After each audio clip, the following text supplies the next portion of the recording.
the sort of communist idea that if you crush the people that are causing the problems, then you will solve the problems.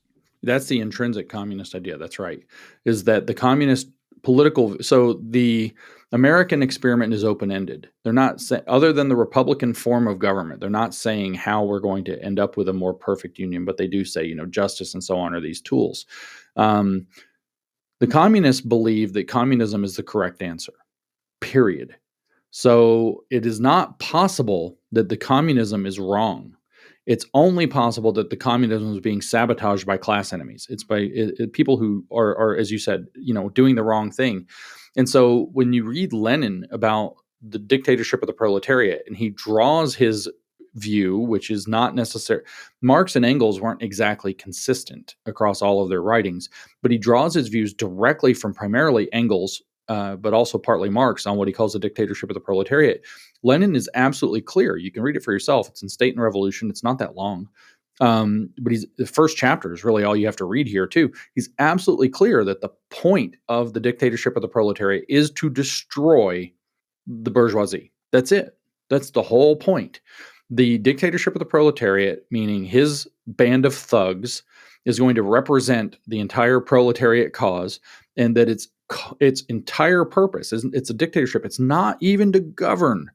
Its purpose is to smash the enemies of the state, and governing and everything else comes second. And because the belief is that if everybody else transforms into a communist, we won't have to govern you. That's where they say, or again, that was Marx in the, where did he write that one? The state will wither away. Was that in the Critique of the Gotha program?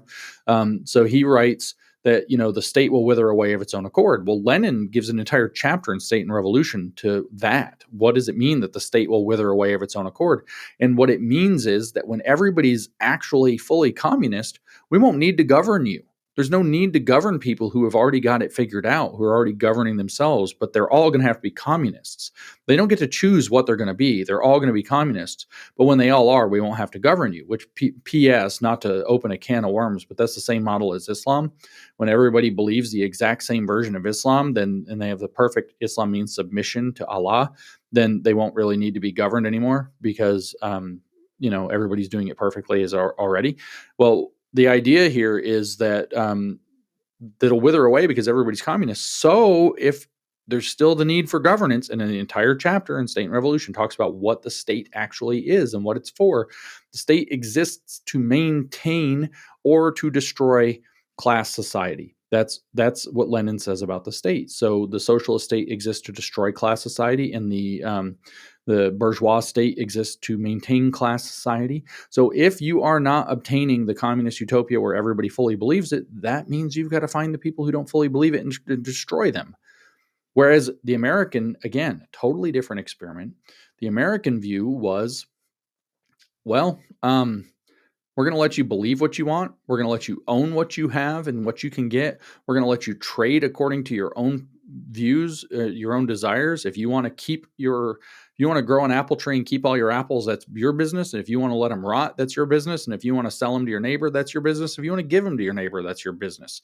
We're going to stay out of it. A complete opposite. And the idea was, we're not going to tell you what you have to believe. We're not going to tell you what you have to say. If you don't like what we're doing in the government, you have the right to petition for redress of your grievances.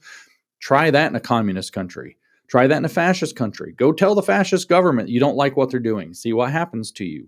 We know what happens in the fascist communist China, where Jack Ma said some things he didn't like about the CCP, and he disappeared. He didn't just get shut up. He disappeared. He came back later, very changed, but he disappeared. He's a billionaire. He was about to launch the largest, most valuable IPO in the world, and they just disappeared him because he thought it would be a good idea to be slightly critical of the CCP at that moment. Like, holy crap. You don't get that in the United States. You get the secured right to petition your government for redress of grievances in the First Amendment. French Revolution, they came up with a new calendar. Everybody had to be on the new calendar. It had 10 days a week. There was 10 months a year. There was 10 hours a day. Like, literally 10 hours a day. They just, deal with that. Try to figure it out. The clock's like totally new now. You can go see some of these antique clocks with 10 positions on them, and that run like 2.4 hours each. really freaking crazy. They wanted to recontour all of reality. The 10-day week was just like the communists. It was to get rid of religious belief. It was so nobody would be able to know which day the seventh day is, so nobody would really easily be able to go to church.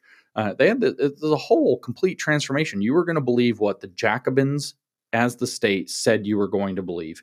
You're going to believe in this in China under the PRC, really. You're going to believe what the CCP tells you you're going to believe, and you're not going to believe anything else. And if you do, you had really better keep it to yourself in all regards. And then the American experiment was like, no, believe what you want, try what you want, do what you want with your things, and we're going to protect you. And if you don't like how we're protecting you, come yell at us. Yeah, I always liked the part in when Mao made a speech about the people's democratic dictatorship, and then he talks about all the people that are not the people. Yeah. Like, the people who are like the people get the democratic dictatorship, but the dictatorship part is, the rightists, the counter-revolutionaries, the capitalist running dogs. These are not people. That's right. That's on the correct handling of the contradictions among the people, which he gave in February of 1957. If anybody wants to go read that stunning document. It's very like ancient pagan, like the Romans. There was like you were a Roman citizen or you were a non-persona. Yeah, that's basically it.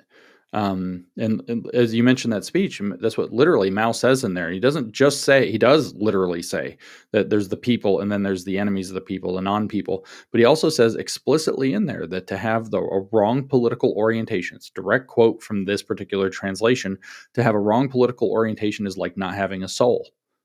Interesting that he uses that language. So why haven't any of the communist countries successfully eliminated the counter-revolutionaries and formed their utopia on Earth where there's no need of this powerful state? Well, one, they're not actually that. Nobody can completely squash the human spirit, as it turns out. I mean, you can see some pretty awful experiments that the communists did. The Patesti experiment in Romania is by far the most brutal, I think, that's ever taken place, to try to beat people out of their Christian and Jewish religious belief. And it just horrible stuff, but it didn't actually work. They couldn't do it. People would die before they would give up some of their core beliefs. And then there's kind of more practical reasons. I mean, people document under Mao that basically people were not starving during Mao's time in power to the degree that self-interest and free enterprise were allowed to find ways through the cracks. But there's another reason, which is that their model is wrong. Their model is actually incorrect. As a matter of fact, their model almost invariably doesn't just misallocate goods and services, but it also, and labor, but it also puts into power people that actually don't know how to run things. What it puts in power are people who know how to play the political game and keep their power. It does not put into power people who know how to run things. So that means things go wrong. And when things go wrong, people get desperate and they start doing other things. So now they're counter-revolutionaries. But the thing is that it's never actually going to work because it's an incorrect model for how to organize a society, how to organize people, how to motivate people. And it's, like I said, the political structure, the incentive structure of the political game is to be obedient to be obsequious to the existing political power hierarchy and to play nasty kind of two-faced games to rise within that structure. Charlie Munger, who was Warren Buffett's investment partner till he died, has this quote that I find myself saying almost every day, which is, if you show me the incentives, I'll show you the outcome. The incentives in a communist circumstance, in a communist country, the incentives are never to do things right. The incentives are always to kiss the party's ass. So everything the party's wrong about, that's what's incentivized to do. It's always to rise within the party hierarchy. And like I said, there's two mechanisms of doing that. Doing exactly what you're told and playing two-faced power games that undermine the power structure so that you can rise within it. Mao was on top because Mao was extremely good at that, at playing people against each other, then using it as an excuse to destroy potential rivals. So the whole thing is messed up. The incentive structure is wrong. The alignment with human nature is wrong. Their explanation for why it's not working is wrong and causes them to do purges and destroy. What happens when they destroy a bunch of these people? That was just one piece of our almost 2-hour-long interview. Are you a curious person? Of course you are. We're now putting full interviews only on our new China Uncensored premium website, ChinaUncensored.tv.